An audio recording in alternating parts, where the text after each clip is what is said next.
Miriam Katz. Welcome to Seeing Other Hi, People. Anna. Thank you for Hi. having me. What a delight. I feel like we're going to laugh a lot today. I feel like my jaw is going to drop a lot today because you are doing what might be the craziest thing that I have ever heard that I've wanted to do, but will never have the balls to do. But You wanted to do is interesting. We can say what it is. Miriam, I'm so excited to have you. You are launching the X Appeal podcast, like basically now, September Yes. 21st. Yes.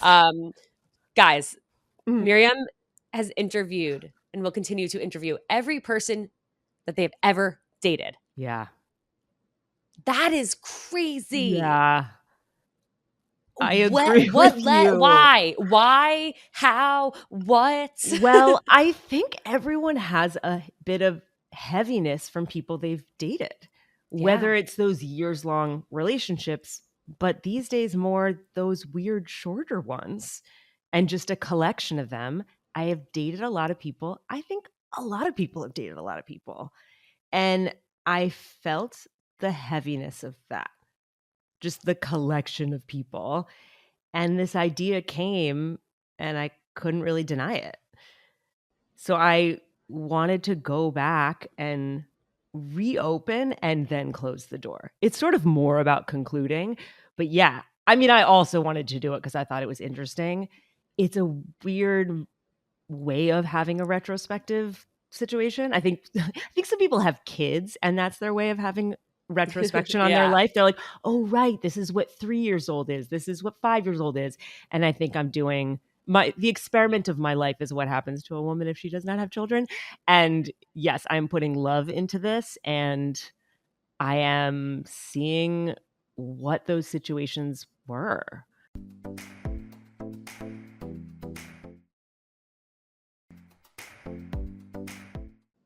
Okay. Before we get really into like the stories, the exes, can you talk me through like you had this idea and a lot of us have ideas and Yes, we we never actually do. do it. So you had this idea, you decided like, yeah, I'm actually going to do this. What next? Did you like make a list of all the people you were going to reach out to? Did you just start with one?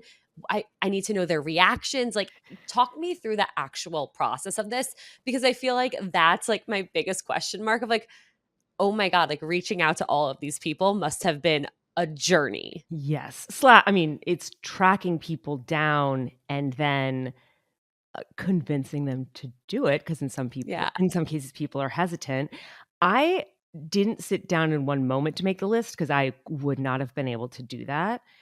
I did make a chunk of a list, and then when you space out, I think you think about things like that, or if you travel. So the list is ongoing. Even, yeah, every once in a while, I'll be in a bar class and I'll be like, oh my God, that dude. Because it's Yeah. truly a firefighter I hooked up with in a bar in Park Slope Oh my 20 God. years ago. Stop. Yes. And so, I mean, in the case, there's a trailer that's been out for a bit, and I mentioned my first kiss, and a girl I went to camp with used to work with his sister. And so, so there's, I think the podcast itself will help me with some white whales, like people who are not Mhm. on social media, people whose last names I don't know. There's people whose first names I don't know. And I'm just going to mention them on the podcast. There's a guy that I hooked up with on an overnight bus from Montreal to Boston who was Oh my going into God. basic training in the army. And I'm like, Stop. no, he needs to be episode 67. Like we're going to track him down. But some of it is the sleuthing, which is part of the journey. And yeah, there was somebody that I dated in the fifth grade, went on a date with in the fifth grade. I knew he had been friends with somebody that I was Facebook friends with. That guy knew what law firm he worked at. So there's the little journey you go on. And then I usually leave a voice memo and to sort of give the nuance of it, because I Mhm. don't want people to think it's just a sort of crass. There are a lot of podcasts that are like, yes, a Right. little nasty sex podcast, which I love, but it is a little bit more. Let's talk about the relationship. Let's get into it. Let's get into what went wrong, even why you didn't like me. That I mean, because why not? Especially years later. So there is a bit of a negotiation for people. In the end, everyone honestly is totally honest because I think something happens on a mic where you kind of bump yourself up a little. But some people wanna make sure that it's not a gotcha podcast, and I'm not trying to Right. show what a bad person they were. I almost think it's the opposite, even people who maybe didn't treat me that well, which everyone has gone through. I'm trying to understand what happened so that it's not just simply that cliche of, "You were a jerk to me and I hate you," because I hear Mhm. that so much from I just think that's a cliche of dating, of, "My ex didn't like me, it didn't work out. What a jerk." I won't, swear on this, but, it's so common, and I think I wanted to break that apart a little bit, both to for me to take some accountability, like, why was I attracted to someone who didn't treat me well? And this is all the negative ones. There are other people that it didn't work out for one reason or another, and I really care about them, and I wanna be able to tell them that before I die. Not necessarily then start hanging out with them every week, but it is a little bit like a last conversation. Yeah, this is crazy. Okay, I have so many questions. First of all, is there anyone that you were like, "I'm not going to reach out to that person"? No way. No Wow, way. Yeah. go you. It's Yeah, awesome. no. I mean, because I hope that there's some slightly better feeling. And worst case scenario, they're mean to me. Worst case scenario, they don't do it. But the Mhm, worst case scenario is that they're maybe make me feel bad for an hour. I don't really think I'm gonna feel worse. right. So, yeah, I mean, I think it's also everyone is later, Mhm. it's nobody that I just dated last week. It's people from years ago. So there is this really nice break. And I think that also feels really good to see all this stuff that was so painful then is not as painful now. Who was the first person Mm. you recorded with? Okay. So the reason why, because you were saying you had this idea, or, there's lots of people have lots of ideas, and there's Right. plenty of ideas I have that I do not actually fulfill. I was dating someone who was terminally ill. Wow. Yeah. And so that's what made me really do the project. So the project kind of is an ode to him a little bit because I wouldn't have done it without that. So I knew I had to record him. So I did 2 interviews with him, and that was the first. Wow. Yeah. What was that like? Not the interview itself, but dating somebody terminally ill. Like, did you know I going into it? did. We met on Hinge. I know you worked at Hinge. We met on Hinge, and initially his profile didn't say anything about it, but the very first message, he did say it, and it it was very strange to decide to do it. Mhm. I I was very surprised at myself, which is kind of a good feeling, to not know why you're doing something and to not just use your logic. Logically, that doesn't make sense, and I had decided that I wanted to start dating people in a serious way, mm, Mhm. long before that. So here was me saying, "Oh, yeah, I would like to really have a relationship that's ongoing," and then it's literally terminal. But I am very interested in those decisions that don't make that much sense. I mean, I think that's also Yeah. part of the podcast. I mean, yeah, it's a bit wild and could be a bit messy, but I think, yeah, escaping that kind of a life that makes sense, a job that makes sense, I think it feels so good to move with intuition, and he just made a lot of sense, and so, yeah, it was very yeah, we dated for the last 2 years of his life. It was very beautiful. Wow. It was a lot of fun. I mean, that sounds wild, but it was very heightened. I Mhm. think I mean, thinking about, like, patterns in dating, the very first person I was in love with, who was also in season 1, was a very intense, big personality addict. That, like, big addict thing is something that's been a bit of a recurring theme. I've exited it, but I think, it was an enormous experience, and I think I feel truly, not just like in an Instagram post way, I feel very grateful to be alive and very Yeah. happy, and it was definitely oddly the right thing to do for the rest of my life. Like, I think it Yeah. bumped me into where I'm supposed to be, and it bumped me into a place where I can do a project like this, and it doesn't even feel that weird. Like, I agree with you, it's a crazy project, but for me, I'm like, "Uh-huh, yep." It's like It's just what I'm doing. Yep. yes, kind of. A little bit Yeah. because it's like, I'm very aware that we die, and it's a very fun way to be alive. Yeah. Well, I actually think there's something to be said about, you had this mindset of I only want to, date seriously.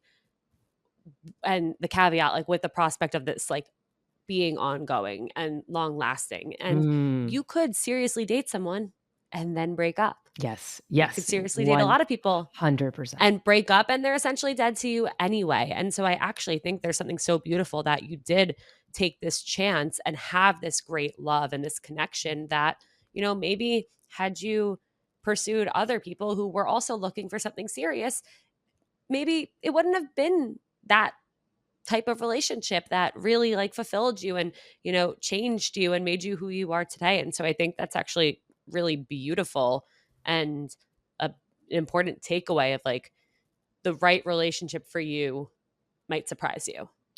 Yes, and I think also thinking of dating experientially, Yeah.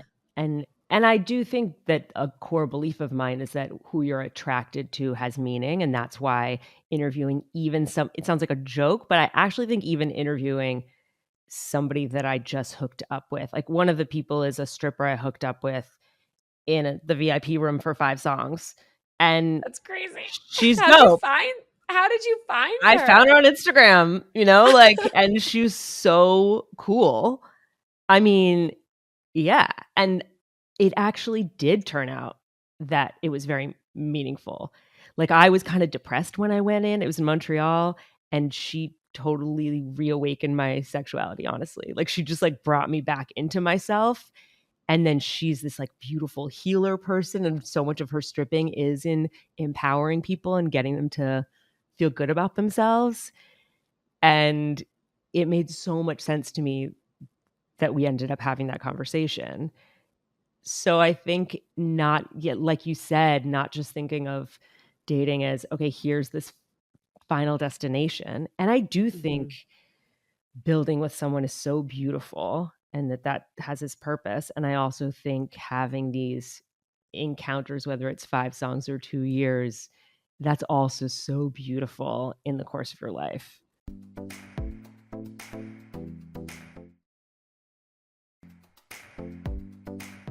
Yeah. Who were you most excited to catch up with that you maybe hadn't spoken to in Mm. a while? And maybe whether that excitement was for you knew it'd be really fun and funny, or you knew you would learn a lot and get Mm. closure that maybe you didn't have before. Like who was like number one and like, I can't wait to talk to this person? Wow, what a great question. I think, it might even be coming up. I think it's one I haven't done. There was someone who's a Okay. sort of a cult leader person, and I had a lot of threesomes with him, and I took mushrooms with him for the first time. Like, I did all these sort of hippie experiments with him, and that I feel like there's always men that came into my life that bumped me up in different ways. Oh, do you know Nico Case, that singer? Yes. She has this lyric, "I fucked every man." Am I allowed to swear on this? Yes. Okay, I fucked every man that I wanted to be, and I think there's this way in which sometimes when you're attracted to someone, it's because you're like, "I think I could sort of be that," and I think sometimes I kinda rub up against people and, like, take their Yeah. power, not away from them, but I level up a little bit, and yes, I think that cultish leader person who will be on season 2 will be super interesting. That's who came to mind. I also dated someone who was sort of famous and less for the fun of it, but more I think there was a lot I wanted to say about how difficult the relationship was, but not even that was his fault, but also I think there were some things I wanted to say about how important that relationship was for me also in terms of growth. So a Mhm. lot of it is being able to say nice things to people because we don't always get to, and there's almost an awkwardness if you just have coffee with someone to say like, you brought so much meaning to my life, but there's something odd Right. about recording where it is heightened. And I think that is pretty magical. Yeah, because you're choosing your words very carefully, even though it's like an in the moment conversation. You're very intentional about the time you have, what you want to get across, what you want to say, what you want to hear. I think, I mean, I have friends on the podcast all the time, and I think my recordings with some of them have been like my favorite conversations with them ever, and Mm, conversations we would not otherwise have had despite 5, 10, 15-year long friendships. 100%. Yeah. No, I mean, I feel like people make fun of the fact that everybody has a podcast, but I think it's such a beautiful way of experiencing people. Agreed. Okay. What was the conversation that you were the most nervous to have? There was somebody that I dated briefly during COVID for maybe even just 6 weeks or something, 2 months. And he was a sex addict, as it turned out. And we sort of got along super well. And then it kind of just dissipated pretty quickly. And I was surprised, but I was very nervous before he came over. I think, yeah, the people who I haven't seen in 20 years, it's almost so absurd. I get less nervous. I also think sometimes you just don't know why. But I will Mhm. say that one I felt anxious about. And you can like hear it a little at the beginning of the conversation and then we relax. Both of us, I think, were sort of like talking quickly. But I think Yeah. that was a case where I didn't totally understand what happened. It's not like I had a clear idea of what I wanted to learn from him or say to him, but it was, yeah, there was like a confusion, maybe some awkwardness, some embarrassment. I think that, yes, there was a lot to uncover even though it was short, and I think sometimes that can be more embarrassing, those situations where you don't really know what happened, but it wasn't that big a deal, but to you it was a big deal, which Mhm. happens so much. And I think that one actually was so incredibly helpful because he talked about this thing of an intimacy disorder, which then made me think back on so many people that I haven't yet spoken with, but I will. And I was like, that is such a useful term for those people who you really get along with. You really have chemistry. You're bantering. It's a high level of intellect, just all this stuff that works so well. And that it almost doesn't matter that all those things work well Mhm. if the person is not able to say, yes, I'm in. And Right. just how important the structure of that is in dating. Yeah. Well, I love that you include all different types of relationships, everything from, long-term relationships to 6-week situationships and then even like one night situations.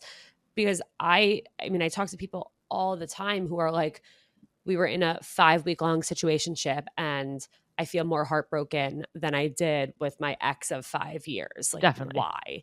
And I think it actually makes so much sense because you're so hopeful and you're Yes. so excited and you start to feel like, okay, I finally found the person that might be my person.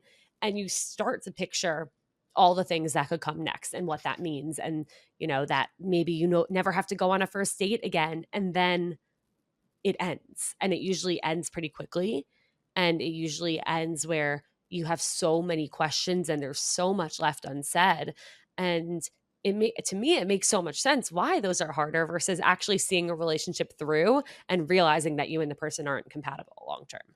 Totally. And also you've gotten a chance to show yourself. Yeah. So there's something in that. You're like, all right, well, we first of all, yeah, like you said, we gave it a shot. And also with those briefer things, you're sort of like, you didn't even get to see how cool I am. There's this Right, you haven't frustrating gotten to the feeling best of parts of me, you're yes. giving up. Yeah. And I think it's not just that we wanna be loved, we want to love. And so it's this feeling of you didn't let me love you. And I think I Oh had my that god, yes. so much in my 20s Me of too. I really wanted to love you and I didn't understand how someone could not want that. And now I'm like, I totally understand that someone might not want that. Yeah.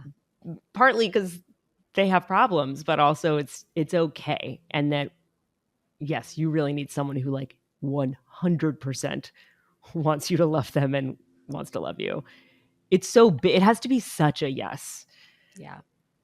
I feel that so deeply. I'm glad you like said it like that, because that's something that I struggled with so much, where I was like, I know I have so much love to give, and I Mm. like know that I want to give it to this person, and they literally won't let me. Like, they're Yeah. not letting me give it to them. Like, why? Why would you not want someone's love if they so badly want to give it to you?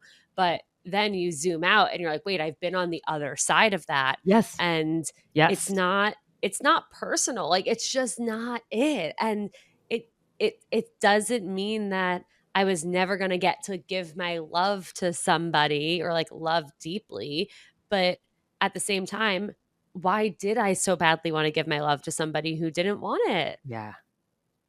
And I think what you said about it's the other you've done it to other people. I mean, we have to understand that. There are people that we didn't like. Yeah. And I feel like people forget that sometimes when it's happening to them.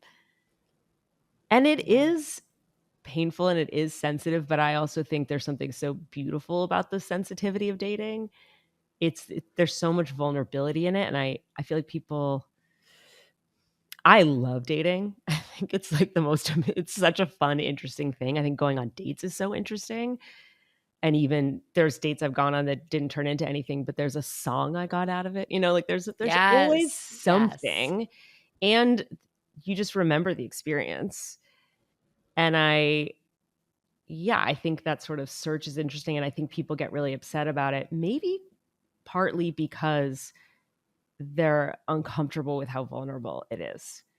And I Mhm. think if they could get a little more comfortable with the vulnerability of it and the sensitivity of it, and admit how sensitive they are, they would maybe be a little less embarrassed. Like, it's okay if you're crazy about someone. Right. That's And cool. That's yeah, fun. it's very cool. It's very cool.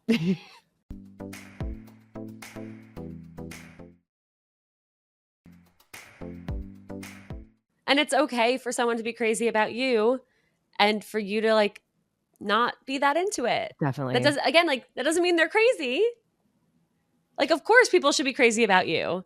And we feel that's the thing. Like, we feel so bad when we are on the other side of it, even though we don't remember that when tables are Yes, turned. yes. But we're like, oh, like they're such a nice person, and I should like them back. I should want it, but I really don't, and I don't know why.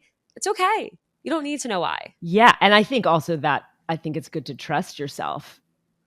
And I think it's Yeah, also fine to have a moment where you're like, why don't I? Or why don't they like, it's not like we have to yeah, get there immediately. But I think that feeling of I don't know why you if you don't like somebody, it's okay.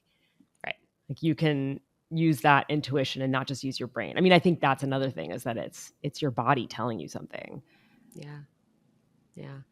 As someone who I will call you an expert. Love it so much. Please use that. Okay, I great. hope I you love do. it. As an But I'll expert, work cite you. where do you stand Mm. on closure? Mm. I love it.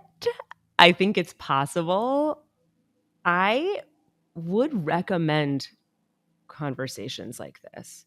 I don't think every single situation it's possible for because there's, if a situation is abusive, stay away, stay safe. But I do think a version of this is possible for a lot of situations. I think some people just want to do it with their therapist or pretend someone's on a couch or write a letter. That's all fine.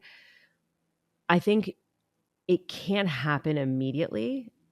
I think I'm very good at boundaries. So there's somebody that is the first episode, and after we broke up, we didn't talk for 7 months. And he tried to text me a couple times, and I was like, no, no, no, for real. Like I do actually think I can be friends with you, but I need clear, clear, clear nothing Mhm. because I don't know when I'm going to be ready. And then after 7 months, I was ready. And then he's like my frat brother now. I'm about to go to his wedding. Just he is my very good friend. And that's why I put him in episode 1 because I wanted to sort of show the love of the podcast.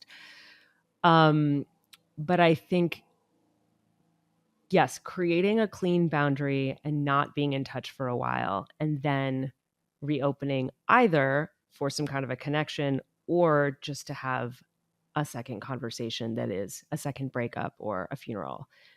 Yeah. I think it's, yeah, I mean, the question is very open, but I feel like it's very important. I feel like it's very possible. I think there is, yeah, it is a kind of a, I mean, speaking of death, it is a kind of death. And so I think Mhm. there's a way to live with deaths and to realize that things change and that that person can have affected you and you don't need to keep on being with them. Yeah. It's a What very do you specific thing to find someone that you are really with. yeah. What do you think people get wrong when it comes Mm. to finding closure in general? Whoa. I don't know. What do you think? I think we try and do it when we're not in a place to do it. Like I love that Mm. you took 7 months before you tried to be For friends. only I a yeah. 3-month relationship. Yeah. Yeah. I think that's so important because of course, like if someone's breaking up with you and they're like, "But I can be friends." You're like, "Yeah, I'll take whatever ounce of you that you will give me. I will take any Oh, little crumb." But you can't do like you need time. You need space. You need to lift yourself back up first and realize that you can do this on your own. And I think the problem with closure is that we're not usually going to be satisfied with the answer mm. that they give us. And more often than not, if it's like, okay, like, why do you really not want to be with me? They're not going to tell the honest truth. And even if they do, they might not actually know the reason. Yeah. Again, it might just be that gut feeling, might be something's not there. They don't know what. But I think the problem is is if we let people tell us what they don't like about us, we're going to like we're subconsciously going to change that thing Oh, so that they will like us. And wow. the reality is you shouldn't want to be with somebody who doesn't want to be with you exactly as you are. Yeah. There is somebody better for you, but by trying to like pull that information out of somebody, then suddenly it's in your brain of like, oh, well, they don't want to be with me because of this thing about myself. Okay, operation, let's change that. Wow. I mean, I think the closure also has to just you can only get it when you don't want to be with a person anymore. Yeah. So I think that that has to be you on your timeline, and then there can be this added piece of a goodbye. Yeah, I think it can't be the conversation can't be the thing that gets you to not want them anymore, and having the conversation where when you still want to be with them is not gonna be helpful at all. No, it's going to hurt you more than it'll help. Yeah. I mean, I think the overall thing is that it's kind of okay if it's all messy. I mean, that's easier to say when you're not in the middle of all the feelings, but I look back at the most uncomfortable, unpleasant, yearning, obsessing moments, and even though I'm like, "Oh, that poor woman," it is that was a real struggle, and now I'm not in it, and Mhm. I think I've learned some things to do so that I'm no longer in it that have helped me in other ways. Yeah, just the sort of Zen thing of that struggle is who you are. And again, you are a sensitive person who cares so much. And that is good. Yeah, 100%. What have you learned about yourself through interviewing Mm, every ex? oh my God. Well, I'm an optimist. I think that's come up. I think I am pretty understanding. There was somebody I dated who was in an open marriage, and I asked him, and he had just opened up the marriage, and we'd worked together years ago, and we are no longer working together. And he was like, "Okay, I always had a crush on you, and we just opened up this marriage." And I asked him if there were any physical or emotional barriers, if it could only like reach a certain level. And he had just opened it up, and so he said no. So I was like, great, because there was somebody else I had hooked up with who was in an open relationship, and I asked him that, and the guy was like, "Oh yeah, I can only go to a 2 or a 3." And I was like, "Okay, so I don't actually want to pursue anything with you." Well, let me ask you this first. What, as somebody who has never considered entering that world, Oh, yeah. what makes you want to be with somebody who's in an open relationship? I had been in open relationships for many, many, many, many years. Not not using any of the terms that people use now, and not ones that we just did don't ask, don't tell. Mm-hmm. So not any of the sort of like, let's have family meetings every week to get through it. It was more just I would be dating somebody in a primary way, never lived with them, and then if either of us really, really, really, really, really, really wanted to hook up with somebody, we would. It was like kind of simple. It was Uh-huh. very, yeah, it was like very living in a city kind of thing. You have these encounters. And I was still in a place where I really wanted to experience a lot of stuff. And it Okay. super worked for me. So I think already being a person who was down to have been in open relationships, it did Yes, make some sense for me. And for again, sure. the whole experiential factor. And I am magically not a very jealous person. Can't say Um, the same. So yeah, I think kudos it's to you. totally. I mean, but it's not even kudos. It's not because it's not something I built up. That is True. just who I am. It might even be a slight form of iciness, even though I'm also a really sensitive person, but in a good way, in a functional way. Yeah.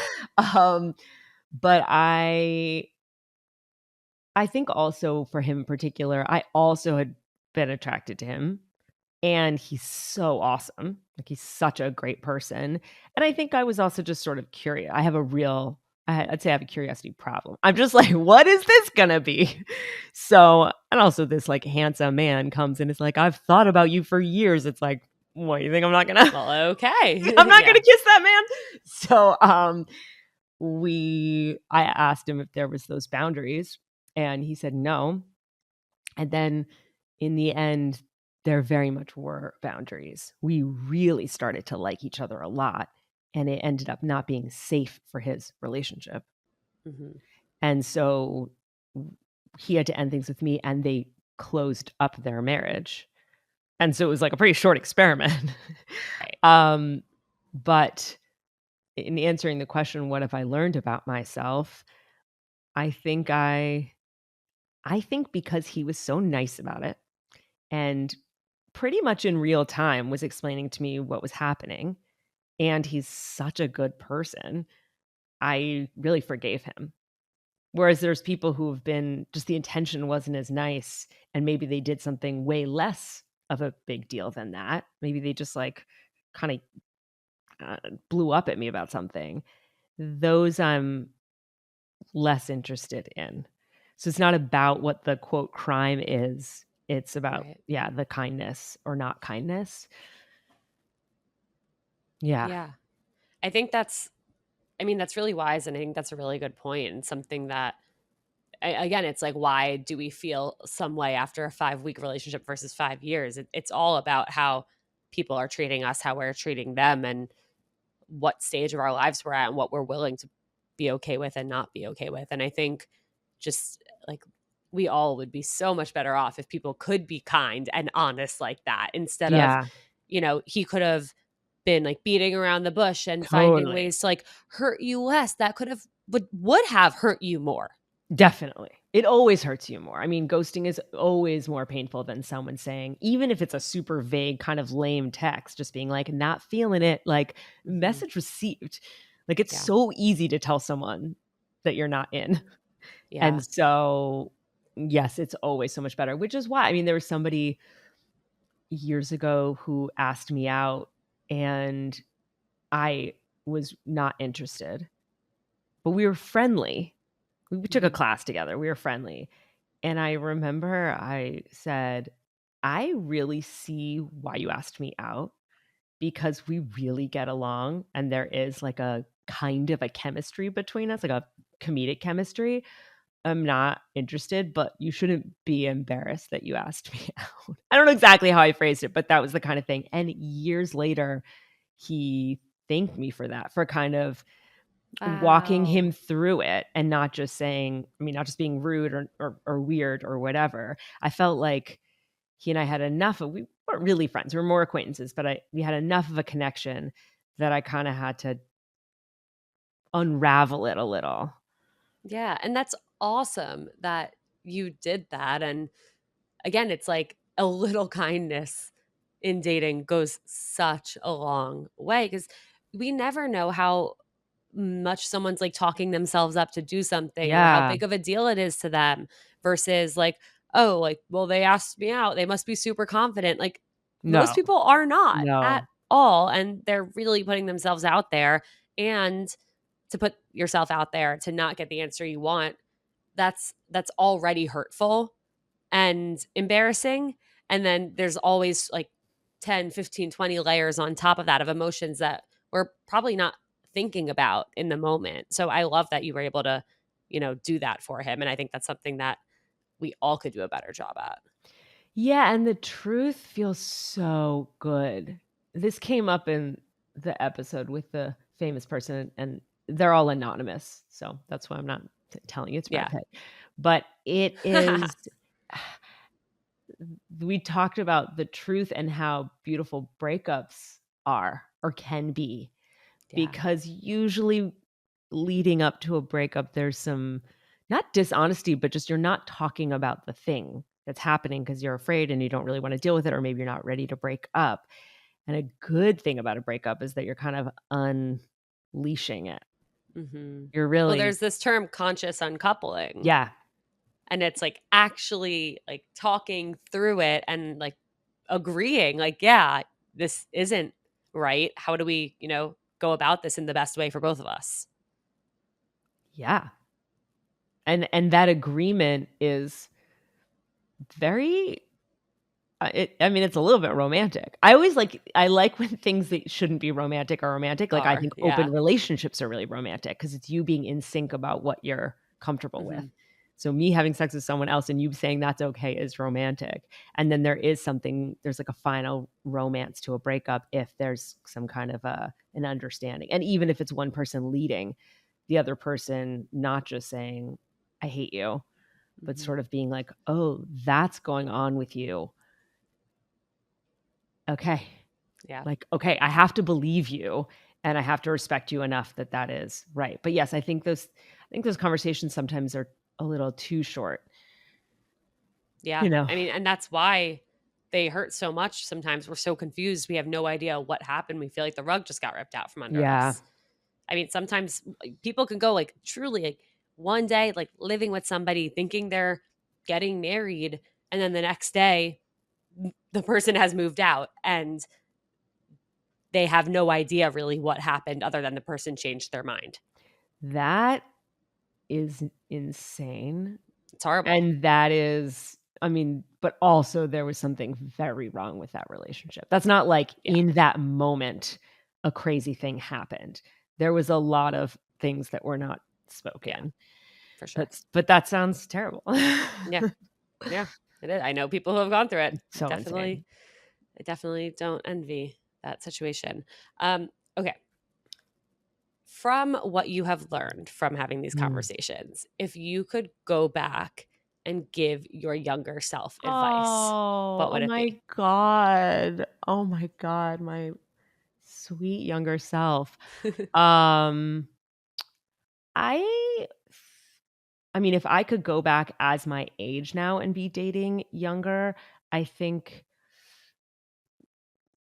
listen to people.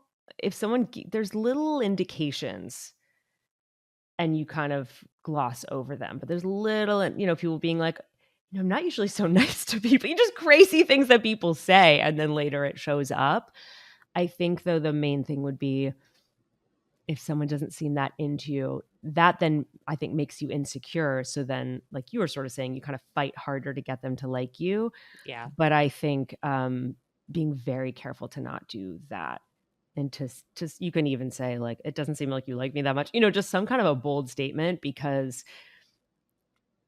you should feel very comfortable with the level that they're liking you. I think if you have some deep insecurities, like you also should be super working on that, but you should feel safe and you should feel like it's very clear that the person likes you. And look, we're all people go out and they date lots of people. It's not like that's going to happen immediately. You do have to do some experimenting. But I think even though I loved all these experiences, I think I spent some time in situations that just didn't feel good Yeah. because they weren't that into it. And I think kind of asking for a little more clarity, maybe when I was in my 20s, like, do you want to be dating me? you Yeah. know? Yeah. I actually encouraged a friend recently to say that exact thing to somebody, to say like, "Hey, like I feel a little confused. I just want to be honest. Like I kind of feel like you don't really like me that much, and if you do, that's great. I would love to know, but if you don't, like I'd rather just have that conversation and be on the same page." And the person said like, "Yeah, I'm really not in this. Like I'm sorry." And that my friend felt so much better Yes. knowing. Oh, Like, yeah. it's so much better to know, No, even if it means getting rejected. It feels truly, so much better. the truth is the greatest. I think it's whenever I am having trouble making a decision, that's the most uncomfortable I ever Yeah, am. It's yeah, once you figure it out, you can go in or out. But yeah, the sort of wavering thing is so unpleasant. And not being sure what's going on is very unpleasant. Yeah, that's 100%. great that she got the answer. I've Yeah, had to break up with people for them. for them, yeah. I've had to make them break up with me, but lead it because I'm like, Mhm. okay, well, you don't like me. And this is not immediately, there was there was a little bit too long of waiting between. But yes, I think I would have maybe done that a little bit sooner. This sounds a little old fashioned, but I had a therapist maybe when I was 30 or something. And she was like, maybe don't sleep with people on a first date because you're getting yourselves into situations where the first date is like amazing and then you sleep with them and then they kind of change and it turns into you guys just hooking up. And I definitely was like, because she was an older woman, and I was like, it's so traditional. Whatever, we all do whatever. And I'm not somebody who's super traditional and thinks you should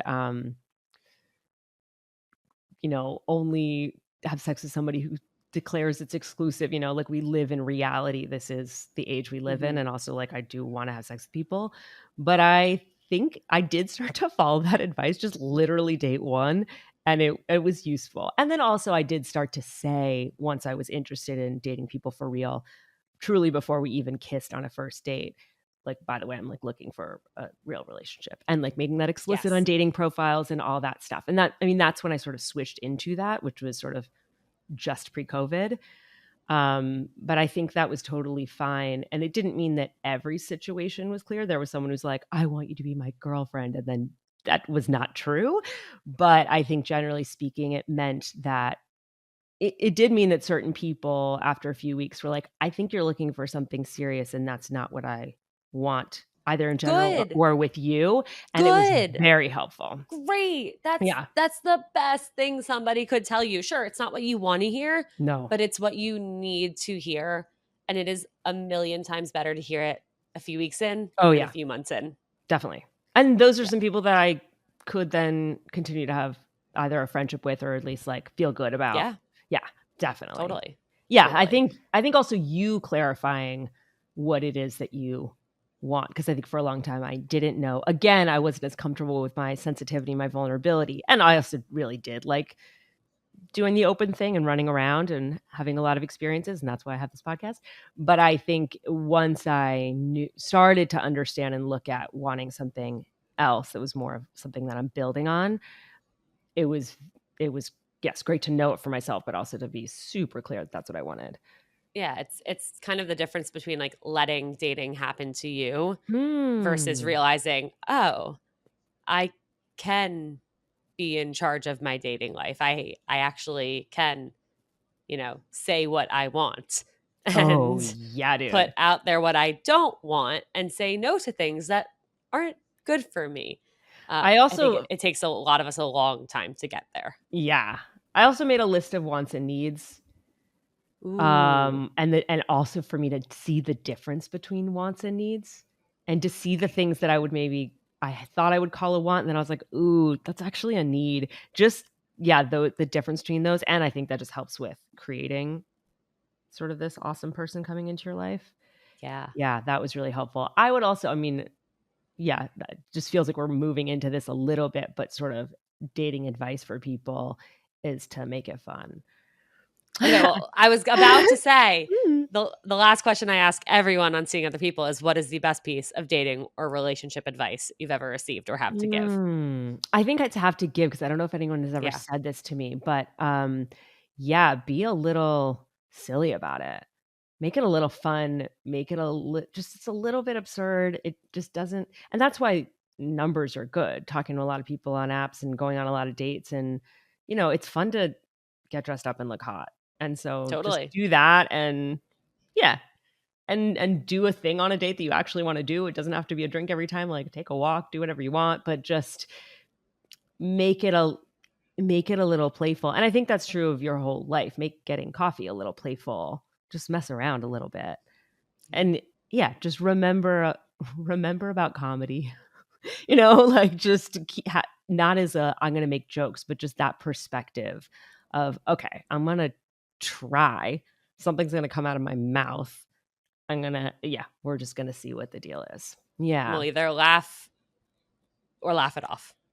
Yeah, totally. That's beautiful. Yeah. Yes. 100%. I love Yeah. it. Miriam, thank you so much for being here. Congratulations on the X Thank Appeal. you. Where can everybody listen to it? Where can everybody find you? Drop all the things. Okay. TikTok at X Appeal, YouTube at X Appeal, Instagram at the X Appeal Podcast. The X Appeal Podcast will be on Truly Everything. The trailer, if this happens to be the day before September 21st, the trailer is out. It's good. You can listen to it and then subscribe. And yes, September 21st will be the first episode. And then, you're going to get 21st night of September. Very nice. And then there's going to be an Orthodox rabbi in there. I mean, it's just all sorts of characters. I love the range. I love the it's range. Nuts. It's nuts. I'm so excited for you. And I love that you did this so that I don't have to. Amazing. Because I was never I would never actually do it. Got it. Thank you, Miriam. Thank you. This is a delight.